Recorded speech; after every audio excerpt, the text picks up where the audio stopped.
jest lekcja PDŻ-u, przysposobienia do życia w rodzinie u królików. No i te króliki siedzą w raju, w klasie, słuchają, jak im to tam ta rektorka klaruje i mają coraz to większe oczy. I ten jeden szturchał tego drugiego i mu padł te. A ja zawsze myślą, że my się bierzemy z cylindra.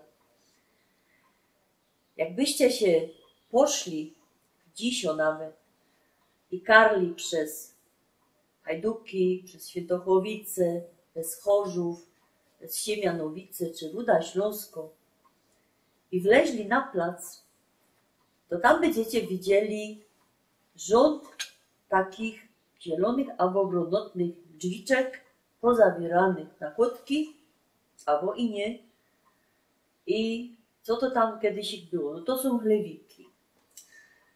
Jeszcze za moich czasów, a to nie jest taką blank starą, ludzie hodowali tam w tych chlewikach przede wszystkim króliki. Po jakiemu króliki? No bo króliki się richtig szybko mnożą, szybko rosną, krowy im dać, to urosną. Ale też hodowali kury przed świętami, gęsi, czasami w tosik czyło koza. I to nie była taka obyczajowość, że my sam przyciągli ze wsi i to kultywujemy. To się wzięło z biedy. Kiedy był czas wielkiego kryzysu, a to może z historii znocie, lata 20, 30, ludzie nie mieli roboty i tych nie mieli co do gara włożyć. Ja pamiętam takie przepisy, bo zbieram, ale nie pamiętam, że jadła. Ja pamiętam w książce kucharskiej, takiej od mojej babki, że szło uważać zupa z pokrzyw albo z lebiotki. No dzisiaj żody nawet nie wiedziałby, co to jest. Wodzionka to było na porządku dziennym. Stary, pokruszony chleb zalany wodą. No a co z tymi królikami? Ja wam powiem, że ludzie się trzymali razem, jeden drugiego wspierał. Mój dziadek, nieboszczyk Kularik, jak go sam nazywamy, on też hodował króliki. No miał je 4 i całko kamienica nosiła mu łoż krabiny i rozmaite takie apfale, wiecie, z gmizy albo z jabłek.